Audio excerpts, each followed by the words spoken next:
beaucoup. Voilà, je ne sais pas si vous avez quelques questions à nous poser ou pas. En tout cas, on est là pour y répondre si c'est le cas. Déjà, bravo à tous. J'ai beaucoup apprécié en tout cas. Ça m'a fait ressentir beaucoup d'émotions. Je voulais savoir pourquoi aussi peu de texte et pourquoi le choix du format noir et blanc.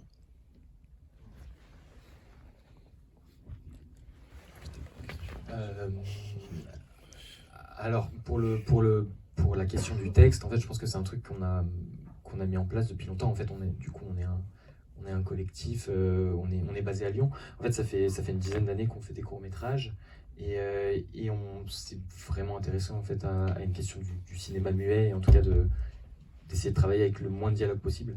Et je pense que en fait, c'est un peu une contrainte qu'on s'est imposée quand on a commencé à faire des courts-métrages en disant les dialogues, c'est quelque chose de compliqué, c'est un vrai travail, donc on va essayer de travailler avec le moins de dialogue possible et travailler du coup une émotion différente, approcher une sensibilité différente.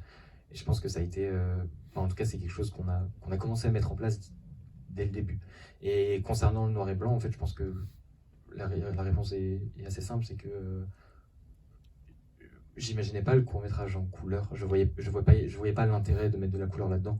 En fait, j'ai un peu raisonné à l'envers. Je me suis dit, enfin,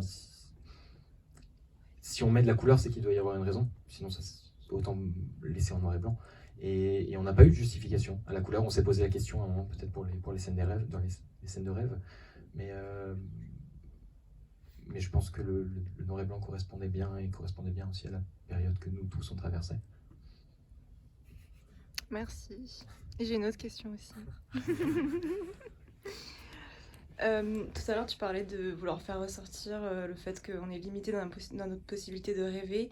Et du coup, je voulais savoir comment toi, ça t'est venu en fait, donc cette réflexion pour en arriver à un tétraplégique bloqué chez lui. Enfin, pourquoi ce choix en fait de scénario tout simplement? Comment ça t'est venu?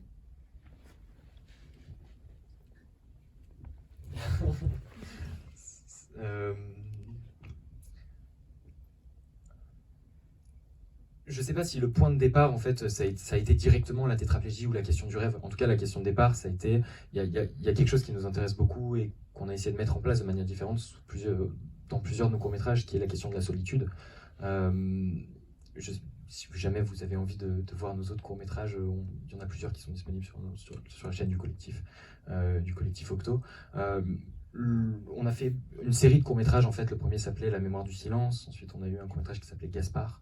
On a eu un court-métrage qui s'appelle Keep on Shining. Et donc lui, en fait, c'est le quatrième d'une recherche autour de la solitude. On a essayé de l'expérimenter de différentes manières. Et je sais pas, la tétraplégie, en tout cas, Ernest, du coup, qui est un personnage qui est tétraplégique, c'est 6, c'est 7, qui est un type de tétraplégique particulier parce qu'il peut utiliser ses mains d'une certaine façon, il peut utiliser le haut de son corps, en tout cas, d'une certaine façon. C'est venu assez naturellement, mais en fait, ce qui nous intéressait vraiment au début, c'était le questionnement autour de la solitude. Et en plus, après la période qu'on a traversée de confinement, de très peu de contact social, en fait, on s'est dit, bah, cette histoire en fait de jeunes qui sont enfermés dans un appartement quelque part et qui n'ont pas la possibilité de le quitter. Et je pense que la tétraplégie est venue de là, est venue du fait que ce personnage devait être cloué au sol, devait avoir une raison de rester emprisonné dans son appartement et donc de se créer un peu une fiction, un univers à lui, à l'intérieur de cet endroit, accompagné du coup de la personne qui s'occupe de lui, qui a le même âge que lui. Et ça nous permettait évidemment aussi d'explorer la relation d'intimité entre ces deux personnages, parce que il y a quelque chose de très particulier dans le fait d'être deux jeunes avec deux rôles très différents, d'être sur un fauteuil roulant et d'avoir quelqu'un qui a à peu près le même âge que toi, qui n'a pas du tout la même histoire, qui vient d'un autre pays et qui s'occupe de toi. Et il y a une relation dans l'intimité, à la fois dans... il y a quelque chose qui nous intéressait beaucoup à explorer. Alors je ne sais pas de quelle manière ça ressort, mais en tout cas, nous, intérieurement, ça a été un peu le processus de création du film. Et je pense que c'est cette question autour de la solitude qui nous a d'abord intéressés. Et voilà. Merci. J'ai une dernière question. Ouais, ça marche. Ouais, excusez-moi, je laisserai la parole aux autres, promis. C'est pour l'acteur principal. Bravo pour ta mobilité aujourd'hui, déjà. Et du coup, je me demandais, moi je suis pas du tout actrice, donc je sais pas à quel point c'est facile ou difficile de jouer, mais ça semblait quand même assez réel du coup. Et je me demandais si tu t'étais entraînée ou si tu t'étais rapprochée de tétraplégiques potentiellement pour voir comment est-ce qu'ils bougent. Voilà. Merci déjà. Comment on s'est préparé? On a eu des conseils d'aides-soignants aussi. Oui. Surtout aussi au départ. Et puis, oui. Et voilà, en fait, on trouve un peu par-ci, par-là, et on a surtout fait du... Donc, en fait, il y a eu tout d'abord un travail théorique à la table d'établir les possibilités corporelles de ce personnage, il peut faire ça, à force de renseignements, voilà. Et après, il y a eu toute une partie, on va dire, expérience, entre guillemets, mais j'aime pas ce mot du tout, mais où en gros, on se mettait en situation dans la vie réelle, c'est-à-dire qu'on faisait des balades dans la rue à Lyon, où moi j'étais dans le fauteuil, Camille me poussait, et puis voilà, on voit en fait. Parce que il n'y a pas de meilleure manière en fait soit déjà s'adapter à ça, et surtout le gros choc qu'on a eu en faisant ça, c'est s'adapter au regard des autres. Et c'est quelque chose qui m'a frappé énormément, moi, pour le coup, quand on faisait ces balades-là, c'était à quel point j'étais détruit moralement à la fin, parce que tu sens le regard des gens, parce que tu n'es pas normal. Et en fait, c'est terrible, c'est terrible. Donc il y a eu une préparation en 2 temps, en gros. D'abord théorique, où on a fait des recherches un peu, enfin non, pas un peu, on a fait plus de recherches possibles. Et après, du coup, plus d'expérimentation et je me répète, donc j'arrête là. Merci beaucoup. Ça a été 3 mois en fait de mise en condition réelle. En fait, pendant 3 mois, on a été du coup dans un appartement, et effectivement, on a été dehors. Et donc il y avait Camille et Mathis, et il y avait Ava du coup qui fait de l'assistanat, qui a fait aussi les maquillages, qui était avec nous. Et en fait, on a fait énormément d'impro en fait où on avait une consigne. Camille ne devait parler du coup qu'en polonais, voilà. Mathis avait la contrainte de son fauteuil. Et on a fait des scènes de repas, on a fait des scènes de jeux, on a fait des scènes de danse, on a fait une tarte aux pommes, on a fait toute une scène de cuisine pendant toute une après-midi. Et en fait, moi j'étais posé dans un coin et je les observais, je prenais des notes, et ils partaient pour 1 heure, 2 heures, 3 heures dans le rôle de leur personnage. Il y a des choses vraiment très fortes qui en sont sorties, et qui a permis aussi de construire la confiance, en tout cas entre nous, parce que avec Camille on se connaissait, avec Mathis on n'avait jamais travaillé ensemble, on se connaissait de loin, et en fait il y a quelque chose de la relation de confiance qu'on a construit en fait pendant ce temps-là, et entre vous aussi je pense que ça a été important. Merci.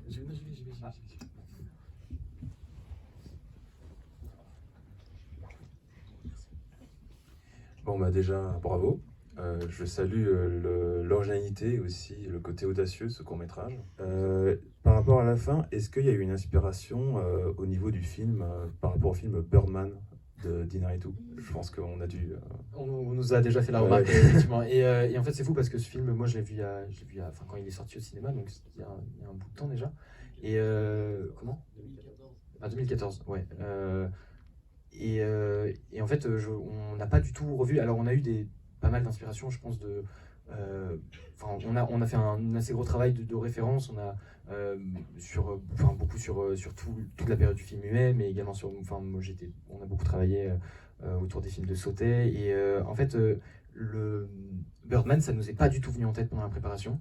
Et j'ai pas tilté ça avant qu'on me le dise à la première projection à Lyon en janvier. Et effectivement, on a revu la scène, et en fait, oui, c'est la même scène. J'ai carrément pensé à ce film en voyant la fin, en fait. C'est pour ça.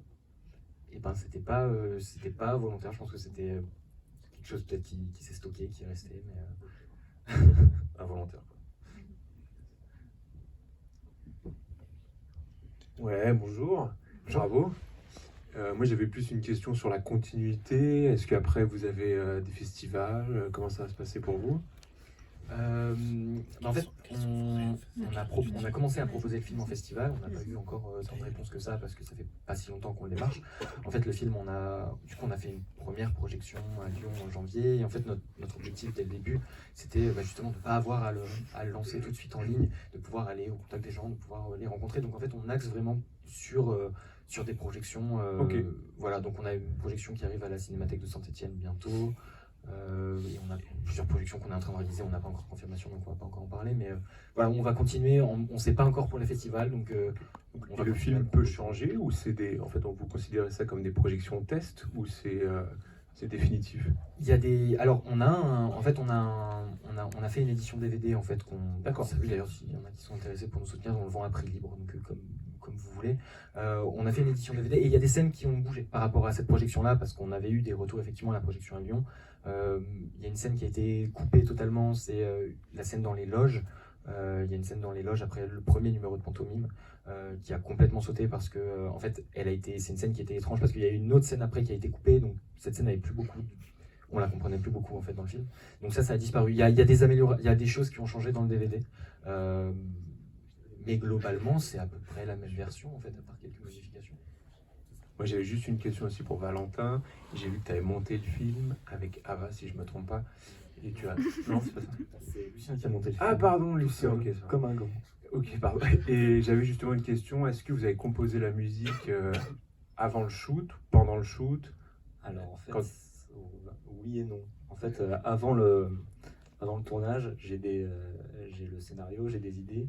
Et moi, ce que j'envoie à Lucien, c'est des premières démos de musique, d'ambiance sonore, qui après, il peut utiliser sur le tournage pour se mettre dans l'ambiance en fait. Mais le gros de la musique se fait après avec les scènes, mais pas quand le film est totalement terminé en termes de montage. Il y a des scènes, des séquences. Et puis après, il faut savoir que son montage, il vient s'adapter aussi à la musique. C'est pas que moi qui vient m'adapter à la musique. Et ça, on le fait depuis très longtemps avec Lucien. C'est vraiment cette complémentarité entre image et musique. Et donc c'est un peu les deux. Je m'adapte à la musique. Et vraiment vers la toute fin, il vient aussi s'adapter, lui, à ma musique. Ça marche, merci. Mais en fait, sa musique, les premières démos qu'il nous a envoyées, on les a pas mal utilisées sur le tournage parce qu'en fait, on fait le choix depuis un moment de faire aucune prise de son direct sur le plateau. Donc c'est que du bruitage, c'est que du doublage, c'est que du réenregistrement. Ça a été un gros travail avec Valentin pendant un mois complet de resonorisation parce qu'on n'avait vraiment aucune prise de son direct sur le plateau. Ce qui fait qu'en fait, nous, ça nous permet de travailler sur le plateau toujours avec du coup les premières versions de musique de Valentin et de les passer derrière et de commencer du coup à rythmer les scènes, ce qui fait que du coup Valentin a un rôle aussi, en tout cas sur ce court-métrage là, avait un rôle dès le départ d'influencer le rythme à venir du court-métrage, et ça a été assez important je pense.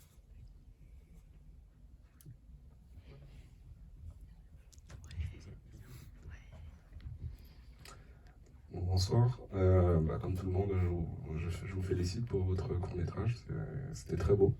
Votre actrice aussi était très belle, donc l'acteur aussi. Hein, vous avez des très beaux acteurs. Moi, la petite question que j'aurais ce soir, j'ai pas de remarques. Moi, c'est à part le fait que vous soyez très beau. La petite question que j'aurais, c'était à la fin, vous avez effectivement joué sur votre thème qui était celui du rêve, etc. Donc moi, ce que je voudrais comprendre, c'est on a tous bien vu qu'à la fin, il n'y avait plus le personnage. Donc je me suis posé la question de qu'est-ce qui s'est passé. A-t-il sauté? Mais je ne sais pas, parce que l'actrice regardait à gauche à droite. Ou a-t-il volé? Donc là, moi, ce que je voudrais savoir, c'est quel était, en fait, vous, qu'est-ce que vous avez voulu, en fait, transmettre comme message derrière cet acte, au final, soit c'est un saut, soit c'est un vol, je ne sais pas, mais qu'est-ce que vous avez voulu transmettre, en fait, derrière cet acte?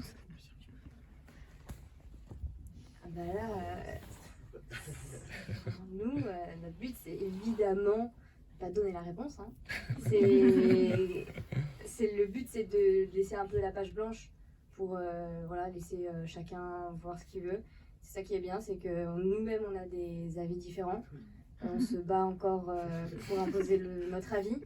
On a des versions plus ou moins... on a toutes les versions possibles. Et le but, c'est vraiment de...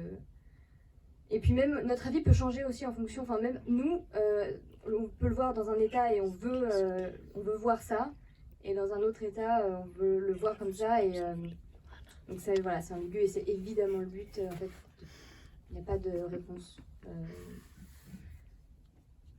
Il y a plusieurs choses qui ont été intéressantes, qui ont été soulevées. C'est qu'on a quand même, évidemment par rapport à cette histoire de la fuite de la réalité, je pense qu'il y a quelque chose à aller chercher là-dedans.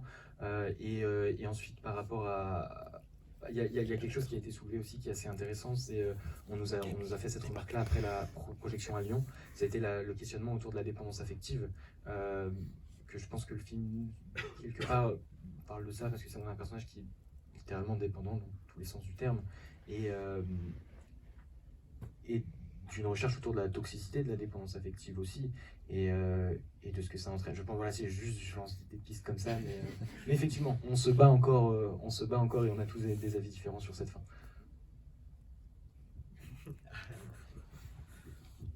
Bonsoir.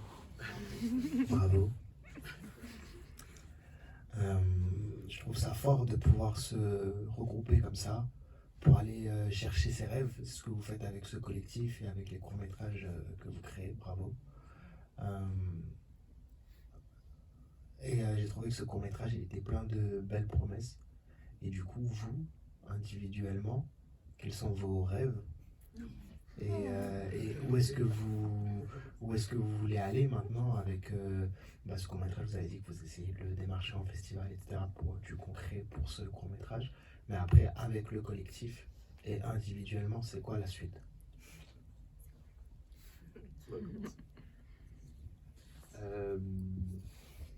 J'en sais rien. On veut continuer à faire des films, ça c'est clair. On veut continuer à essayer de proposer des choses, d'aller chercher dans des endroits différents. On est déjà en train de travailler sur un nouveau projet qui a complètement rien à voir avec celui-ci, qui est un projet de comédie musicale très, très coloré, très dans un tout autre univers. Je sais pas personnellement, je sais pas quels sont mes rêves à part continuer de faire ça. Je pense qu'on a cette chance de s'être trouvé assez tôt. Valentin et moi, on s'est rencontrés quand on était en CM2. On a fait notre premier court-métrage ensemble et on continue, ça fait 10 ans, un peu plus de 10 ans qu'on se connaît et qu'on continue à faire des choses ensemble et je pense que c'est quelque chose qui est précieux. On a embarqué sur le chemin Camille, Elia, Mathis et on continue à trouver d'autres gens qui se raccrochent à nous et je pense que c'est ce côté...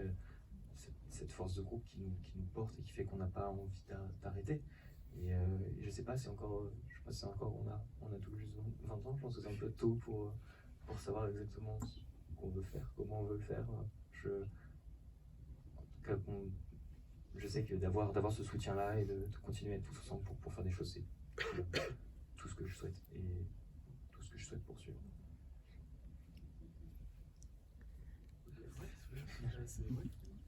Va falloir qu'on rende la salle. Je pense qu'on est arrivé à l'heure. Mais si jamais vous avez des questions, vous avez envie. Ah, il y a une question là.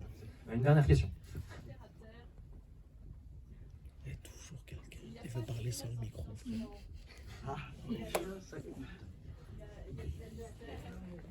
Y a-t-il un mystère derrière le financement? Voilà. Et pour les prochains, comment envisagez-vous les choses? Alors ça c'est un film alors on l'a monté du coup pendant le confinement, ça fait longtemps qu'on travaille en totale autoproduction, c'est un court-métrage qu'on a totalement autoproduit, qu'on a financé avec nos économies de travail par-ci par-là. Donc il n'y a pas de gros mystère derrière. Maintenant on commence à travailler, nous on commence à proposer des scénarios, à démarcher, à trouver des subventions, à approcher des boîtes de production. Le travail commence justement avec ce film aussi qui d'une certaine manière nous sert je pense de CV quelque part, mais ça commence. Mais derrière celui-là, non, il n'y a pas grand mystère derrière le financement du film.